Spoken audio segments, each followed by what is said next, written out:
नमस्कार दोस्तों, स्वागत है आप सभी का क्रीड इन्वेस्टर पे। आज की इस वीडियो में हम बात करने वाले हैं कि क्या इंडिया में गेहूं के स्टॉक में निवेश करने का यह सही समय है, यानी is it the right time to invest in wheat stock in India. क्योंकि रसिया यूक्रेन वॉर की वजह से रसिया पे लगे सैंक्शन से इंडिया को व्हीट एक्सपोर्ट सेगमेंट में एक ह्यूज अपॉर्चुनिटी नज़र आ रही है। एंड साथ ही साथ ये भी जानेंगे इस वीडियो में कि कौन से दो स्टॉक हैं जिन्हें इस कॉन्फ्लिक्ट से अपॉर्चुनिटी मिल सकती है अगर वो अपने व्हीट को एक्सपोर्ट करें तो एक कंप्लीट डिस्कशन होंगी यहाँ पे। आप सभी से रिक्वेस्ट है कि वीडियो को स्किप ना करें, शुरू से अंत तक बने रहे हमारे साथ। तो चलिए आगे बढ़ते हैं। इंडिया अपने व्हीट यानी गेहूं के एक्सपोर्ट को बूस्ट करने का प्लानिंग कर रहा है ताकि वह ग्लोबल मार्केट में इस फूड स्टेपल को हायर प्राइस पे सेल करके उसका लाभ उठा सके। तो इस समय इन्वेस्टर का फोकस व्हीट प्रोडक्शन कंपनियां जो गेहूं को प्रोड्यूस करके उसे एक्सपोर्ट करता है उस पे है, क्योंकि स्टॉक मार्केट में वोलेटिलिटी के बावजूद भी ये कंपनियां जो व्हीट एक्सपोर्टर हैं वो संभावित रूप से एक्सीलेंस प्रॉफिट डिलीवर कर सकती हैं, क्योंकि दुनिया भर से रसिया पे इंपोर्ट किए जाने वाले products per day by day sanction और बैन्स लगते जा रहे हैं। और ऐसा पॉसिबिलिटी है कि अगर इस तरह से रसिया यूक्रेन के बीच वॉर कंटिन्यू रहती है तो डेफिनेटली वर्ल्ड को फूड शॉर्टेज क्राइसिस से गुजरना पड़ेगा। क्योंकि रीज़न सिंपल है दोस्तों, रसिया और यूक्रेन दोनों मिलकर ग्लोबल व्हीट एक्सपोर्ट का 29% मीट आउट करता है। मतलब अकेला यूक्रेन और रसिया वर्ल्ड को 29% ऑफ व्हीट एक्सपोर्ट करता है, जिसे आप इस ब्लूमबर्ग के रिपोर्ट में देख सकते हैं कि कौन कौन से देश खतरे में पड़ सकते हैं अगर यूक्रेन व्हीट का एक्सपोर्ट ना करे तो यहाँ पे एक मेजर क्वेश्चन अराइज होता है कि where does India fit in this situation. मतलब ऐसे सिचुएशन में भारत कहाँ फिट बैठता है। तो चलिए इस डिस्कशन को फर्दर कंटिन्यू करके इसे समझने की कोशिश करते हैं कि रसिया यूक्रेन वॉर इम्पैक्ट से इंडिया का क्या स्ट्रेटजी होने चाहिए व्हीट एक्सपोर्ट को लेके। लेकिन दोस्तों आप सभी से एक छोटा सा रिक्वेस्ट रहेगा कि ऐसे क्वालिटी कंटेंट बनाने के लिए हमें बहुत मेहनत लगता है और उस मेहनत के बदले आप मुझे अप्रिसिएट करना चाहते हैं तो वीडियो को एक लाइक, शेयर एंड सब्सक्राइब जरूर करें। तो चलिए आगे बढ़ते हैं। एक रिपोर्ट के अनुसार इंडिया का wheat production primarily domestic needs को ही कैटर करता है। 2017 और 2021 के बीच अगर आप देखें तो इंडिया ने व्हीट सप्लाई केवल 2% ही किया है। मतलब टोटल प्रोडक्शन का सिर्फ 2% एक्सपोर्ट किया है, जबकि रिमेनिंग 98% स्टॉक या तो फ्यूचर में यूज़ के लिए स्टोर कर लिए जाते हैं या डोमेस्टिक लेवल पे कंज्यूम किया जाता है।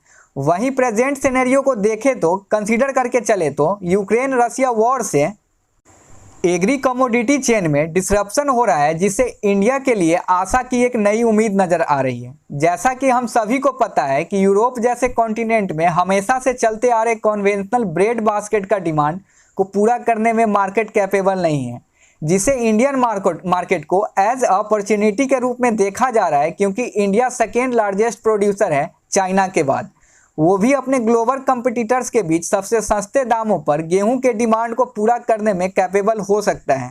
और इस साल इंडिया में व्हीट का प्रोडक्शन 111.3 मिलियन टन तक पहुंचने की संभावना है, जिसे एज अ रिकॉर्ड के रूप में देखा जा रहा है। और इसके अलावा इंडिया गेहूं की क्वालिटी, टेक्सचर एंड टेस्ट जो रशियन रेड सी व्हीट को काउंटर पार्ट करेगी। तो अगर इंडिया व्हीट की supply on a large scale पे करता है तो जो रसिया और यूक्रेन पे डिपेंडेंट कई कंट्रीज के लिए गेहूं की कमी को पूरा कर सकता है। और खबरों की माने तो भारत गेहूं के एक्सपोर्ट को बढ़ावा देने के लिए प्लानिंग कर रहा है ताकि वह ग्लोबल मार्केट में इस फूड स्टेपल की हायर प्राइस मिल सके। और इसके लिए इंडियन गवर्नमेंट ने इस प्रोसेस को तेज करने और Indonesia, Turkey, Italy and Nigeria जैसे न्यू मार्केट में अपनी पहुंच को बढ़ाने के लिए डिप्लोमेटिक मिशन को टैप करने की प्लानिंग कर रही है।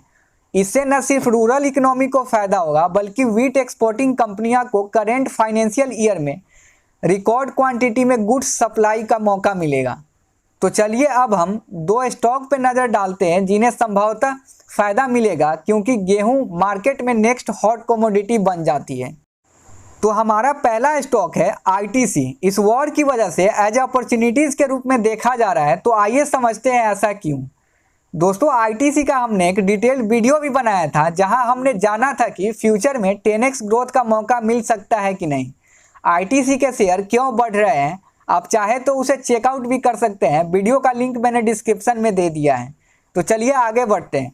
प्रेजेंटली चल रहे रसिया यूक्रेन वॉर से आईटीसी के लिए एक ह्यूज अपॉर्चुनिटीज नज़र आ रही है, क्योंकि आईटीसी का खुद का एग्री बिजनेस है जिससे वो व्हीट जैसे कमोडिटीज़ का प्रोडक्शन करते हैं। तो इस जियोपॉलिटिकल टेंशन की वजह से उसके रेवेन्यू में ग्रोथ होने की ह्यूज पोटेंशियल नज़र आ रही है, और इसका इम्पैक्ट हमने आईटीसी के शेयर पे भी देखने को मिला, जहां एक तरफ निफ्टी इस साल के शुरुआत से या तो नीचे गिर रहा है या कंसोलिडेट हो रहा है, पर आईटीसी के शेयर साल के शुरुआत से अभी तक अप्रॉक्स 22% का रिटर्न्स दे चुका है। वहीं इसके 1 मंथ चार्ट पैटर्न को देखें तो 17% का रिटर्न दिया है। फाइनेंशियल ईयर 2022 के थर्ड क्वार्टर में आईटीसी ने पहले ही 100% year on year revenue growth दिखाई है। इसका मुख्य रीज़न यह है कि इसके गेहूं के एक्सपोर्ट से ड्रिवेन था।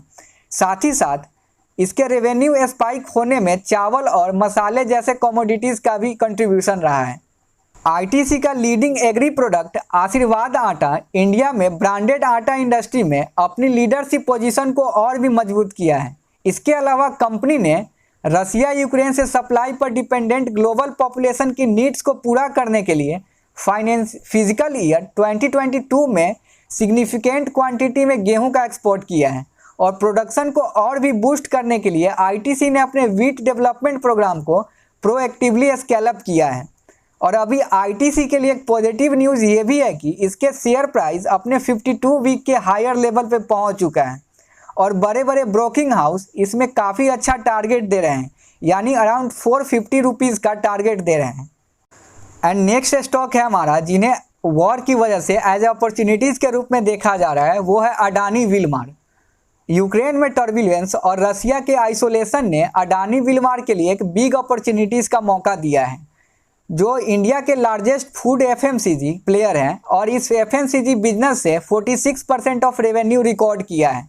और इसी पीरियड में अडानी विलमार ने एफएमसीजी बिजनेस से एक्सपोर्ट के मामले में 31% से राइज होते हुए देखने को मिला, और कुल 18.6 बिलियन रुपीज़ की सेल करी है कंपनी ने, जिसमें व्हीट का कंट्रीब्यूशन 38% था। कंपनी ने अगले 5 से 10 वर्षों में अपने एफएमसीजी फूड कैटेगरी को एक्सपांड करने पर फोकस करेगी, क्योंकि इसका एडिबल ऑयल सेगमेंट पहले से ही स्लो एंड मैच्योर स्टेज में है। चूँकि रसिया यूक्रेन कॉन्फ्लिक्ट 1 महीने पहले ही शुरू हुआ था, और अडानी विलमार का शेयर प्राइस 332 रुपीज़ से बढ़कर 639 रुपीज़ के रिकॉर्ड ऊंच स्तर पर पहुंच गया है। और शेयर के प्राइस में यह उछाल इसलिए देखने को मिल रहा है क्योंकि सनफ्लावर ऑयल की सप्लाई डिसरप्शन के बाद भी सप्लाई किया जा रहा है।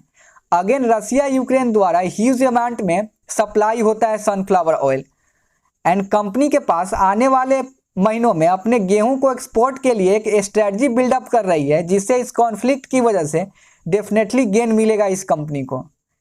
और अडानी विलमार ने 1 महीने में 61% का रिटर्न्स दे चुका है अपने शेयर होल्डर्स को।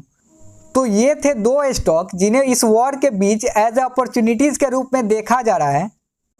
नो डाउट कि यह दोनों शेयर फंडामेंटली काफ़ी स्ट्रॉन्ग हैं। अगर आप इसमें लॉन्ग टर्म के पर्सपेक्टिव से निवेश करते हैं तो डेफिनेटली आपको फ़ायदा मिलेगा, क्योंकि ये 2 शेयर एफएमसीजी सेक्टर के मार्केट लीडर शेयर हैं।